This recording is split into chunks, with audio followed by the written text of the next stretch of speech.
Abre a tua Bíblia aí comigo. Para você que está em casa, boa noite para você.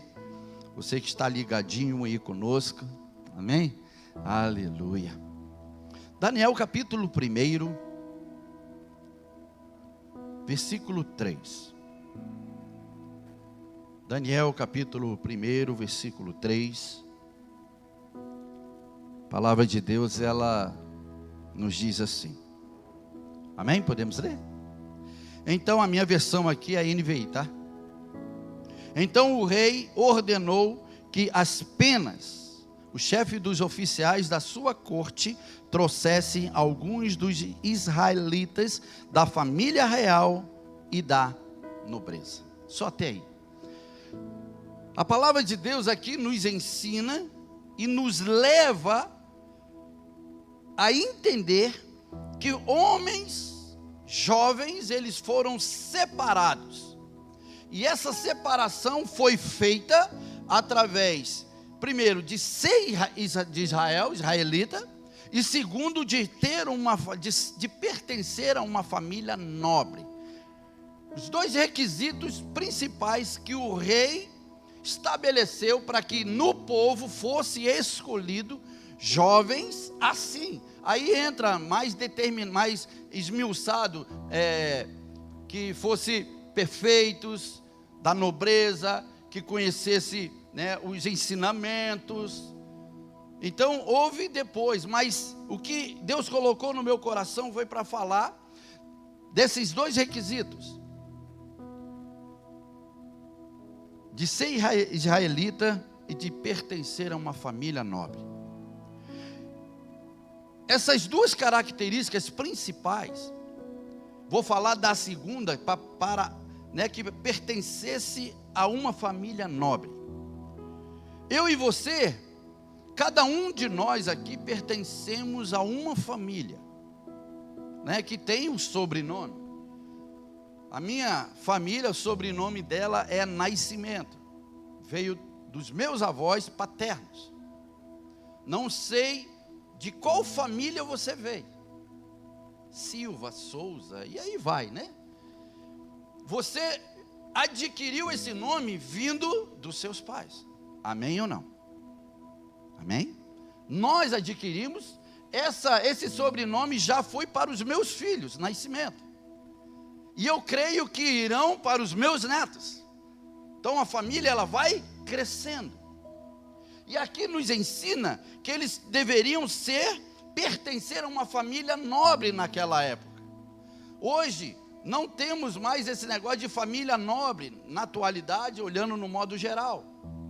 Mas se olhar pelo olhar bíblico, eu e você pertencemos a uma família só, daqueles que vai morar no céu, daqueles que serão salvos, daqueles que o Senhor Jesus entregou a sua vida. E a Bíblia diz que Jesus fala: Pai, aonde eu estiver, quero que eles estejam juntos. Então nós pertencemos a uma família real, nobre, que é a maior família de todas, que pertencemos ao Deus Todo-Poderoso. Através de Jesus, o mundo espiritual, Satanás, ele nos vê como uma família de Deus. Satanás, ele vê em nós uma família diferenciada.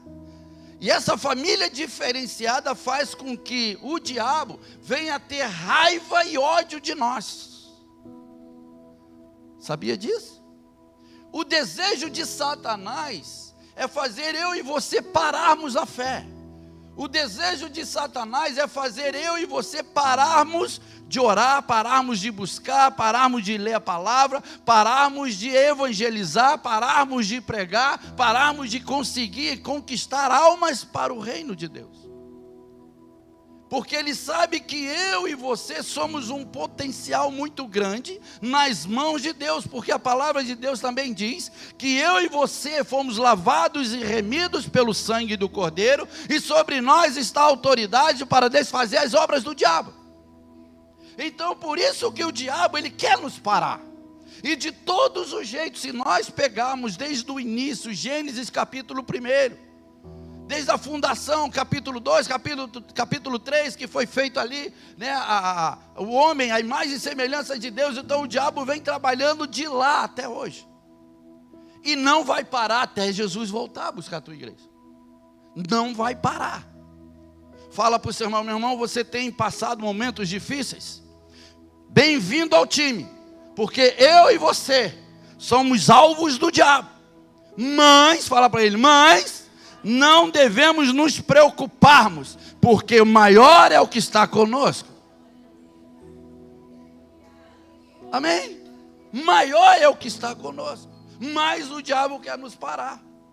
E em Daniel capítulo 6, versículo 3, diz assim, capítulo 6, versículo 3.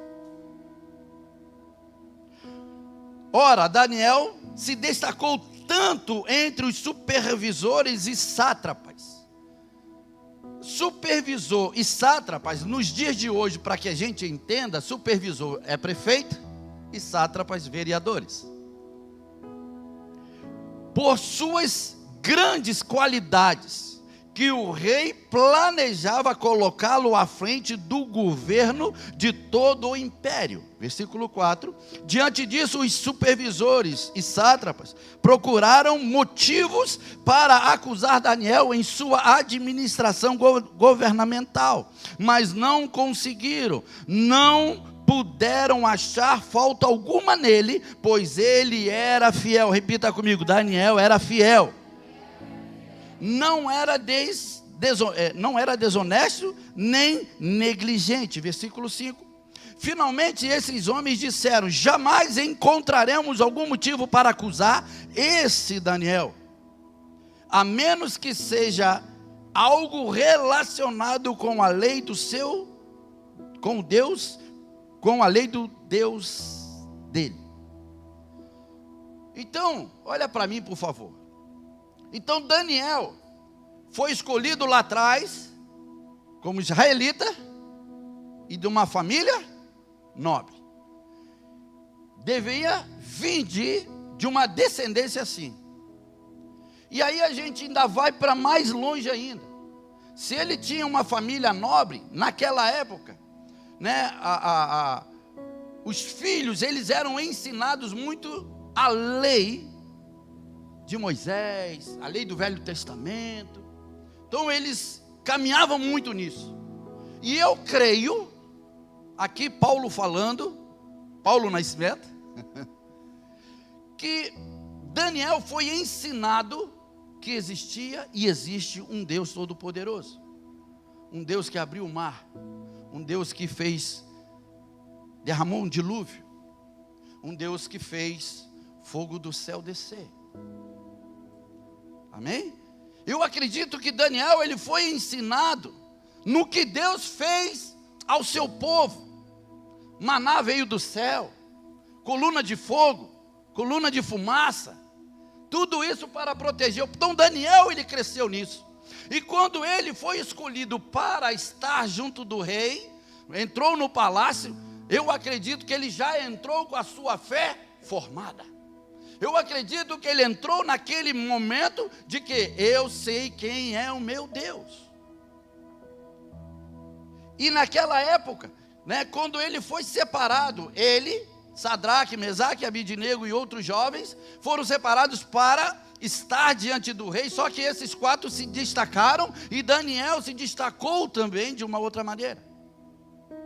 Por isso que eu falei que quando eu e você entendemos que nós somos chamados, que eu e você pertencemos a um reino que não é esse aqui. Aqui nós estamos de passagem, porque Jesus falou: eu vou para o Pai preparar-vos um lugar. Nós viemos da onde? Pela palavra, né, do pó da terra. Mas sobre nós está o quê? O sopro do Espírito. Sobre nós está o Espírito Santo. Então, a nossa vida aqui é passageira, porque o maior lugar é onde nós estaremos. Amém ou não? Quem vai morar no céu aqui? Dá um glória a Deus. Fala para o seu irmão: meu irmão, você eu não sei, mas eu vou morar no céu. Amém ou não? Até aqui tudo bem? Até aqui tranquilo? Então Daniel, ele foi escolhido e tinha essa fé. E essa fé fez com que Daniel permanecesse firme em tudo aquilo que aconteceu, que viria a acontecer com ele. Aí a gente traz para os dias atuais. Quantas lutas, dificuldades e problemas você enfrentou, enfrenta e vai enfrentar? Porque o diabo, ele não para. O diabo não pode estar em todo lugar. Ele manda os seus demônios.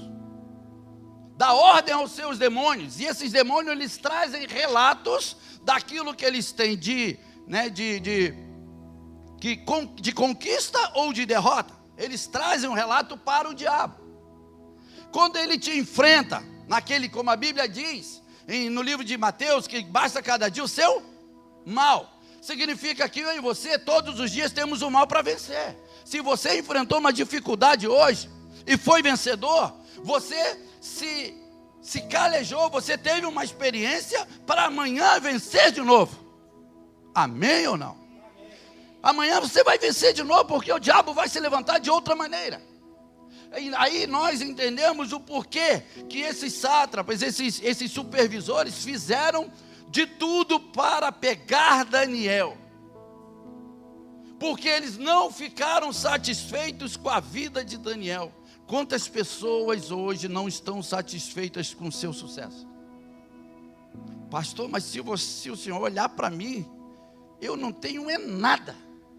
Para que as pessoas possam ter inveja, para que as pessoas possam querer meu mal. Querido, só em você passar rindo, já faz raiva nos outros. Só em você falar assim, minha família, olha minha filha, o meu filho, olha meu neto, já traz raiva nas pessoas. Porque eles não vivem isso, porque quem te dá força é o Espírito Santo, quem faz você entender, meu filho, você vai passar por dificuldades, mas tem de bom ânimo. Amém ou não? Então o diabo se levantou contra a vida de Daniel, mas Daniel tinha uma fé formada.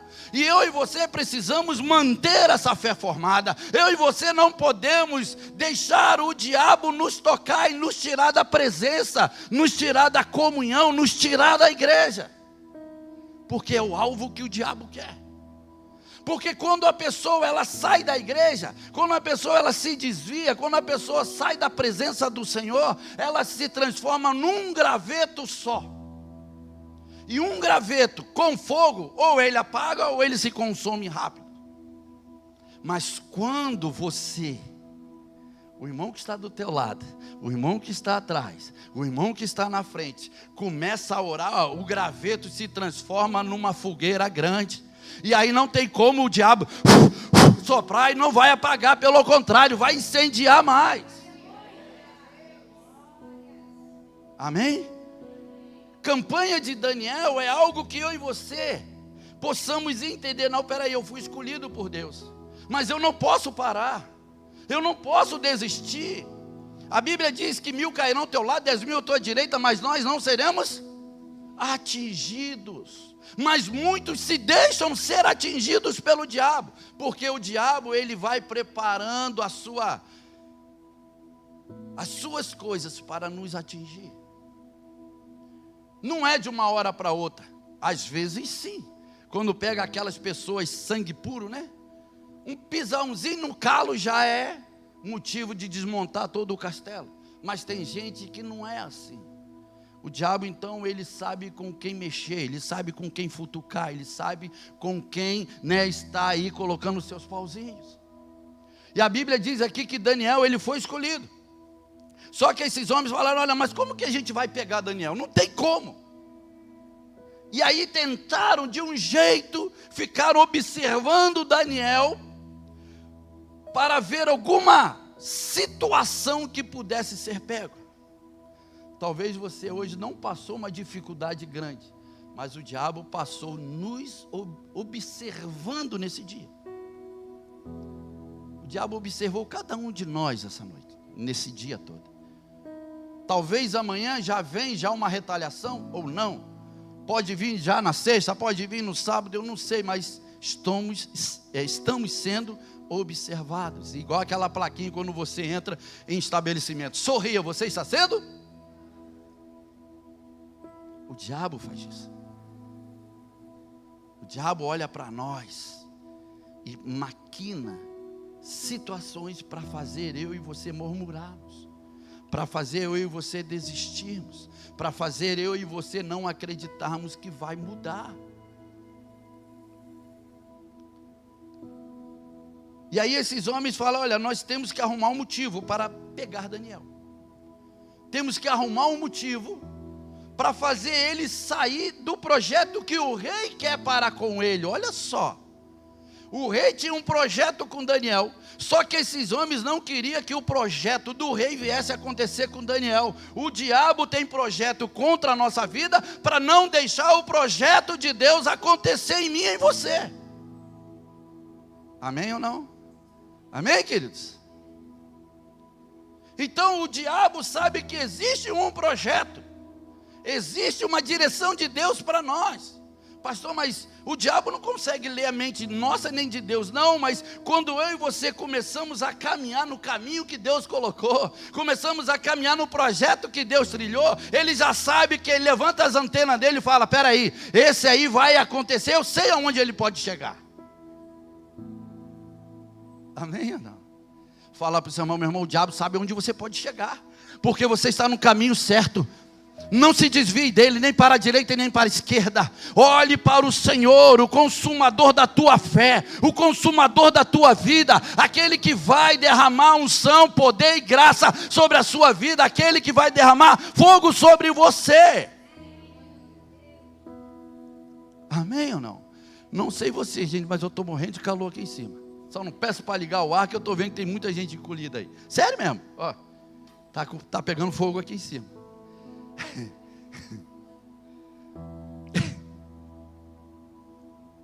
O que nós devemos fazer é parar de... O que leva a pessoa a parar? Quando para de ouvir a voz de Deus. Quando a pessoa ela para de ouvir a voz de Deus, ela para no caminho. Ela para no caminho. Quando nós deixamos, por causa de tudo aquilo que o diabo tem feito, paramos de ouvir a voz de Deus, a gente fica sem direção. E ficando sem direção, se torna presa fácil para o inimigo. Tem gente que para por causa do cansaço. Cansaço da vida. Ele vai parando ao longo dos anos. Ele vai diminuindo a sua intensidade. Ele vai diminuindo a sua busca. Ele vai diminuindo aquilo que ele entende que poderia estar firme, mas o cansaço começa a fazer ele andar devagar. E tem gente que para por ver, observar o crescimento do outro. Quando o outro começa a crescer, quando o outro começa a desbravar, quando o outro começa a crescer, esse para, dá um choque térmico nele, ele para. E não percebe que ele parou porque ele ficou observando o outro. Se Daniel viesse a olhar para esses sátrapas, para essas pessoas que estavam procurando fazer ele parar ou tirar ele do propósito e projeto do rei, Daniel não iria ser aquele que Deus quis que viesse a ser. Não foi o rei que quis que ele fosse governador. Não foi o rei que quis que José fosse governador. Foi Deus. O rei só foi aquela pessoa que veio a dar o empurrão. Para o nosso crescimento, Deus vai usar a nossa liderança para nos dar o empurrão. Só que quem quer crescer, vai crescer com um empurrão. Quem não quer, vai parar e vai falar: olha lá. Aí começa a olhar com olhos críticos. Olha lá, o bispo já está puxando farinha para aquele pastor, olha só. Aquele pastor já está começando a puxar saco daquele. daquele diácono, aquele presbítero. Olha só como é que coloca ele para fazer as coisas, e eu aqui sem fazer nada. Parou de fazer, começou a olhar o que aquele está fazendo e ele não faz e critica. Daniel podia fazer isso, mas ele veio lá de trás. Não, peraí, meu pai falou, meu avô falou, que Moisés, ao tocar naquele mar grandão, ele abriu todo e o povo todo passou. Meu pai falou que um homem só orou e fogo do céu desceu. Meu pai falou que o nosso Deus trazia comida todos os dias para o seu povo, sem ninguém ir à caça. Então aquilo ia incendiando o coração de Daniel. E uma pergunta eu te faço: desde quando você se converteu, o primeiro dia, 1 mês, 2 meses, 6 meses, eu acredito que você possa ter feito uma lista de conquista em Deus. Amém ou não? Possa ter feito algo. Não, agora Deus está falando comigo, agora Deus está me incendiando, agora Deus está me levando, agora Deus está me abrindo meus olhos. Olha, eu sei que eu posso fazer, eu sei que eu posso alcançar em Deus, eu sei que eu posso chegar lá. E como que está essa lista hoje? Esqueceu a lista? Será que já conquistou? Às vezes a gente esquece do que Deus já fez. Às vezes a gente esquece daquele milagre que você viveu, daquela resposta que Deus te deu. Às vezes a gente esquece daquilo que maravilhosamente Deus fez, e dá ênfase no problema. Poxa, estou vivendo uma dificuldade aqui, a porta não está se abrindo. Ora bolas. Mas você viveu um grande milagre, uma cura na sua vida, no ente querido. Um momento que você colocou um currículo num sábado à tarde, numa empresa cheia. Na segunda-feira recebe a ligação: olha, você está empregado, olha, dá para vir aqui? Amanhã, já fazer entrevista? Estou falando porque aconteceu comigo. Indo para casa em Friburgo, em Itaboraí, passei em frente a uma casa, tinha muita gente. Naquela época o Comperj estava funcionando de vento em popa. Eu andava sempre com o currículo no carro. Falei, eu vou parar aqui, vou deixar o currículo ali. 1h da tarde. Na segunda-feira me ligam, perguntando se eu queria trabalhar. O improvável aconteceu. Vou correr mais um pouquinho. Eclesiastes 10:10. Quem aguenta mais 5 minutinhos aí? Pode ser? Ou fala, não pastor, eu quero ir embora. Eclesiastes 10:10. Se o machado está cego e a sua lâmina não foi afiada, é perigoso golpear com mais força. Não vou ler todo o versículo, só até aí. O que significa isso? Quando o machado está afiado, a gente consegue cortar uma árvore, um galho fácil. Mas quando está cego, quem já tentou cortar com um facão, um machado aí, mangueira, principalmente mangueira, né? O bicho é duro, gente. E cego. É difícil. Mas se continuarmos a ler, a gente vê que a sabedoria, ela é importante ter, leva para o sucesso. Então é necessário você perder um tempo afiando o machado, para depois utilizar ele com mais facilidade. É necessário você estar no culto, é necessário você entender a palavra, é necessário você ouvir a palavra, é necessário você guardar a palavra de Deus no coração, para que mais tarde não venha se desviar dele. É necessário isso, para quando você usar a palavra, o resultado aconteça. Amém ou não? É necessário isso para a nossa vida. A diferença é que ele parou para ouvir a voz de Deus. Esse homem afiando o machado traz para nós hoje que ele precisou parar para ouvir a voz de Deus. Não sei como tem sido a sua vida, corrida ou não. Para ouvir a voz de Deus, que aí Ele vai estar te amolando, Ele vai estar te afiando, para você alcançar o que é necessário, para a sua vida, para a sua casa e para a sua família. Para a gente encerrar, vou pular aqui alguns. Gênesis capítulo 1. Gênesis capítulo 1. Quando tiver uma oportunidade, a gente, se é que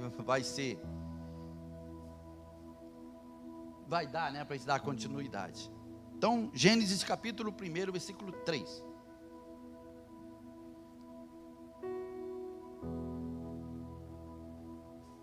Deus, Ele olha para o mundo e começa a criar o mundo.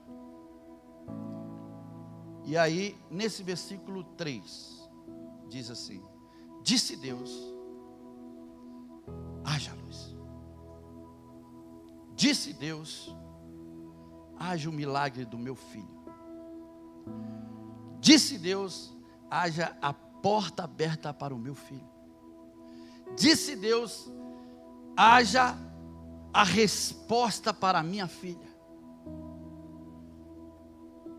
Quando Deus dá uma direção, uma ordem, não existe nada que possa impedir para que o sobrenatural aconteça na tua vida. Amém ou não? Quando Pedro olhou para Jesus e falou: és tu, Jesus, deixa ir-me ter contigo. O que Jesus fala para ele? Filho amado, quando você tiver fé e agir sobre ela, desce do barco e anda. Foi assim que Deus fez. Deus só falou 3 letras. Vem. Debaixo da palavra do vem de Deus, Pedro andou por cima das águas. Creia no haja de Deus para você hoje. Creia que o haja de Deus vai acontecer sobre você hoje. Creia em nome de Jesus. Você está orando, você está buscando, você está orando do seu jeito, a sua maneira. Mas eu creio que você está apresentando a Deus a sua cartela. Eu creio que você está colocando diante de Deus o milagre que você precisa. Vai chegar o momento que Deus vai falar: haja! E vai ser assim, ó. Virar para você. Vai te pegar de supetão, como diz o ditado, de surpresa. E você vai falar: caramba, aconteceu o haja de Deus na minha vida. Pastor, bispo, olha, eu tenho um testemunho aqui para contar. O que houve? Foi agora. O haja de Deus é para o agora, é para o já, é para o momento. Não é para daqui a prestação Casa Bahia, não.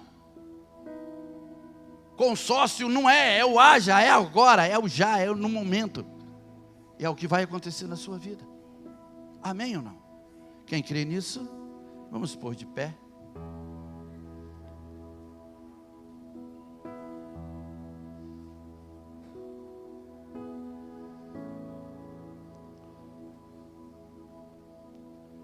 Eu creio que Deus vai liberar o haja dele para nós, para você, para a sua casa, para aquilo que você está pedindo. Mas é necessário que fique firme. Você tem sido discipulado, você tem sido ensinado. Por isso que é importante você, membro da Fonte da Vida, estar debaixo de um discipulado, de uma cobertura. É importante, porque você vai crescendo ao longo da sua vida. Você vai crescendo na palavra, nos ensinamentos, na direção de Deus, como Daniel foi. A Bíblia diz que esses homens, supervisores e os sátrapas, fizeram o rei fazer um decreto, para que todos aqueles que fossem adorar outro Deus, a não ser o do rei, fosse jogado na cova dos leões, fosse morto. Eles olharam para Daniel e falaram: já sabemos aonde a gente vai pegar Daniel. E o diabo que está olhando para nós 24 horas, esperando uma fraqueza, uma moleza, esperando uma brecha, e vai falar: essa brecha é o sinal para eu pegar ele. Esse momento dessa falha é o momento que eu quero para que aquele projeto que o Deus Todo-Poderoso tem para ele não venha acontecer, venha demorar. É assim que o diabo trabalha. É dessa maneira. E Daniel falou assim: quando o rei soube que era Daniel, que a lei serviu para Daniel, o rei queria revogar, mas não podia. Toda a palavra do rei naquela época não podia ser revogada. E o rei mandou Daniel para a cova, mas não queria mandar Daniel, porque sabia quem era Daniel. Deus te conhece. Deus nos conhece. Satanás também nos conhece. O diabo quer nos jogar na cova dos leões. O diabo quer nos jogar na fornalha ardente. Mas o nosso Deus fala para mim e para você: escolhei bem o que você quer fazer. Deuteronômio fala: escolhei, diante de você está o que? A bênção e a... Só que Deus não para aí, dá uma vírgula e fala: mas escolhei bem, escolhei o que? A bênção. Então Deus está falando para mim e para você hoje: não dá mole para Satanás. Não dá mole para o inimigo. Amém ou não? Mesmo que venhamos a ser jogados na cova, venhamos a ser jogados na fornalha ardente, o Senhor não vai deixar acontecer nada de errado, porque Deus te conhece. Deus nos conhece. Amém ou não? Amém, queridos? Então você vai pegar a sua cartela agora. Enquanto você pega a sua cartela, vamos louvar ao Senhor. Amém?